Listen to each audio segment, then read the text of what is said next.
The midday sun beat down on the parched Serengeti, transforming the dark asphalt road that cut through the lush green savanna into a strip of scorching black heat. The air was thick, carrying a heavy humidity and the faint scent of burnt grass. This was the stark boundary between safety and peril. A herd of about 40 Cape buffalo gathered, their dark brown coats almost blending into the earth, forming a solid wall.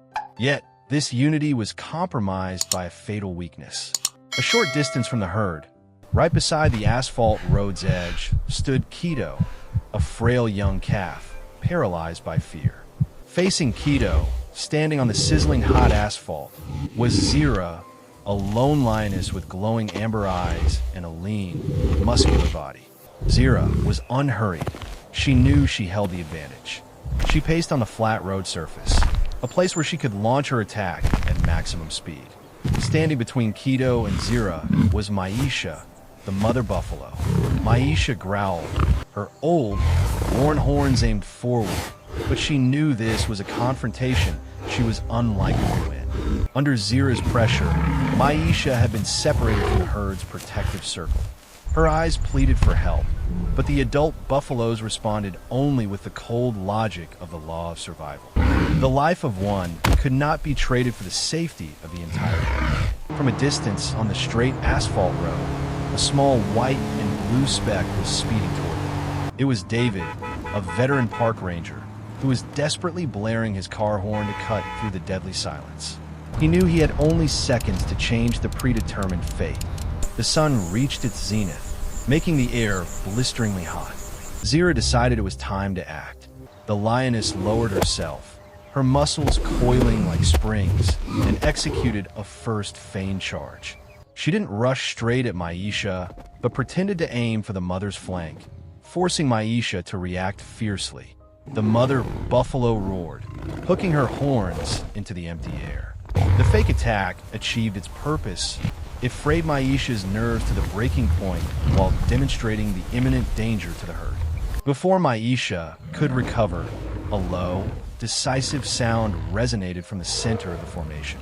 It was the small bellow of the herd bull, a signal transmitted across generations, cold and uncompromising. That roar meant, time's up. Maisha understood. No tears fell, but a heart-wrenching pain nearly brought her to her knees. She turned her head, and in that moment, she saw it. The adult buffaloes, one by one, began to slowly retreat, moving in a synchronized but calculated manner. They didn't move fast, but withdrew deliberately, intentionally creating an ever-widening gap between their solid defensive formation and Keto. They had officially abandoned Keto, accepting its death as a necessary sacrifice to ensure the survival of the other healthy calves. Keto, still frozen in fear, was now completely isolated. The distance between it and the herd's safety was now wide enough for Zira to strike without concern for interference from the rear. Maisha realized her role had changed. She was no longer a hopeful protector, but the final decoy, tasked with distracting Zira until the rest of the herd could retreat to safer ground. Just then, Ranger David's white Jeep was closer. Despite driving on the asphalt road that allowed for high speed, David still had to fight against distance and time. He saw the entire scene clearly through the windshield and recognized the deliberate retreat of the buffalo herd. "No way," David muttered, his heart turning cold. He wasn't just witnessing a hunt, but the acceptance of a tragedy by an entire community. Maisha's pain, Keto's isolation, and the brutal logic of the herd compelled him to make a final decision. He had to intervene. David checked the speedometer. $80 / text KM / $H. He estimated the distance. If he took 5 more seconds, Zira would have enough time to strike.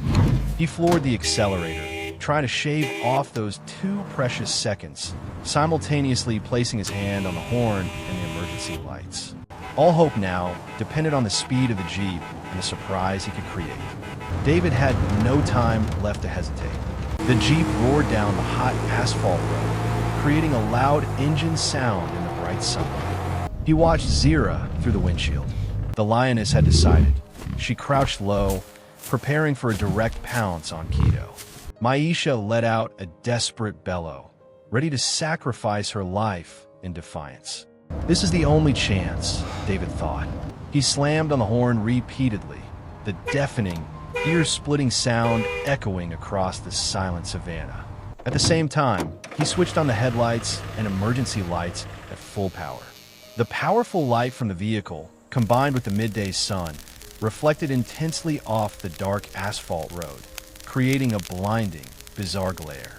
It all happened in a split second. Zira had begun her charge. Her hind muscles tensed, her claws ready to latch onto Keto. But at that exact moment, the combination of the terrible noise and the chaotic light created too great a sensory shock for her predatory instinct. Zira, accustomed to natural sounds and sights, was completely unprepared for this sudden, fierce intervention. Zira abruptly stopped, her body skidding on the asphalt road. She let out an angry, confused roar, her amber eyes shifting from the prey to the approaching Jeep.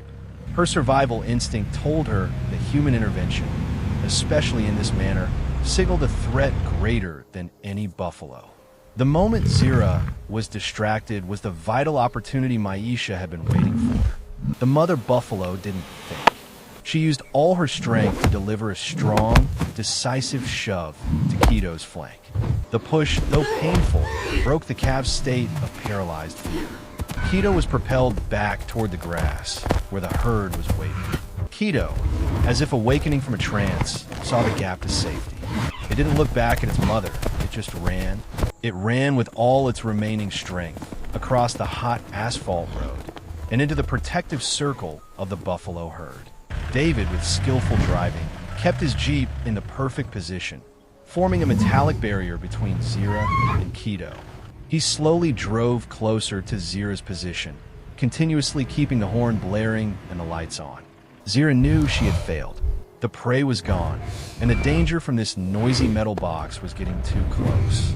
She looked at David, then at the buffalo herd that had closed ranks.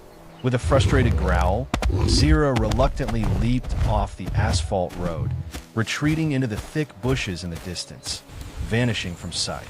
Keto was safe. When Zira disappeared into the bushes, David turned off the car horn. The sudden silence descended, heavier than the noise before. Only the labored breathing and the light, shuffling hooves of the buffaloes remained. David brought the Jeep to a stop, maintaining his position as a block between where Zira disappeared and the herd. He rolled down the car window and saw the sight that relieved all tension. Keto was safe. It stood nestled close to Maisha's legs, its coat still damp with sweat and fear. This time, there was no gap. The adult buffaloes had closed ranks tightly, ready to protect. Keto's survival was accepted back, as if the cruel law had been briefly postponed by a miracle. Maisha still stood at the edge of the formation, her tense body now slowly relaxing.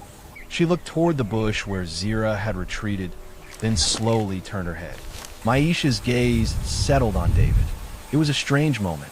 There was no fear or anger in the mother buffalo's eyes. She looked at the white metal Jeep and at the man in the ranger uniform. David, through his sunglasses, looked directly back at her. He saw the exhaustion, the pain she had just endured, and a deep, unspoken acknowledgement. Maisha had been ready to accept Keto's death according to the herd's law, and she had accepted her sacrificial role. But David's timely intervention had saved her from that ultimate sorrow. Maisha's gaze spoke of gratitude to the one who intervened at the moment of destiny, the one who allowed maternal love to triumph, just this once, over the brutal law of survival. It was a brief moment, a look exchanged across the boundary of the asphalt road between humanity and the wild world. Then, the mother buffalo gently nudged Keto with her horn, as if in reassurance. She turned, leisurely stepping back into the center of the herd. Her action was the signal. The danger had passed. The herd began to move. David watched them. He didn't start the car immediately. He just sat there, observing the buffaloes moving slowly across the green grass, carrying Keto safely with them. He had fulfilled his duty, not one of killing, but of protecting life and maintaining balance, even when it required breaking the natural order. He took a cloth to wipe the sweat from his forehead, and a slight smile appeared on his tanned face. The job of a park ranger is sometimes a struggle against the very harshness of nature itself. David took a deep breath, inhaling the smell of dry grass and the hot, humid air of the savannah.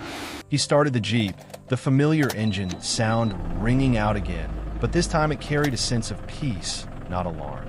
He drove slowly, circling past where the herd had been, watching carefully to ensure Zero was not lurking nearby. The savannah under the midday sun had returned to its usual stillness, but for David, it was no longer the same. He remembered Maisha's gaze, a look filled with complexity. It was not just gratitude, but an enigmatic acknowledgement of human intervention into a sacred law. Maisha was prepared to endure the ultimate pain of abandonment for the herd's survival logic, but David had prevented it from happening. A ranger's job is not only to stop poachers or protect the reserve from negative human impact. It also includes grappling with the harshness of nature itself, where death is often inevitable.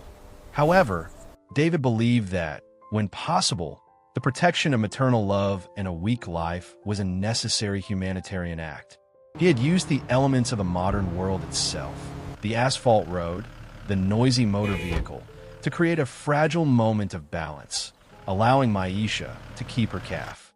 He stopped the car at an observation point on a high hill, looking down. The herd continued its journey, now fading into the distance, toward the sparse acacia bushes. Keto was still in the middle, safely surrounded by the herd's circle of strength. It would live. It would grow up. David smiled. He knew that tomorrow, Zero would be hungry again, and another hunt would take place. The law of the predator and the prey would never cease. But today, Keto had been given an extra chance. Maisha got to live with her child. He took out his notebook and jotted down the details of the event. Intervention to save a young buffalo from a lioness. The herd had begun to retreat based on the abandonment signal.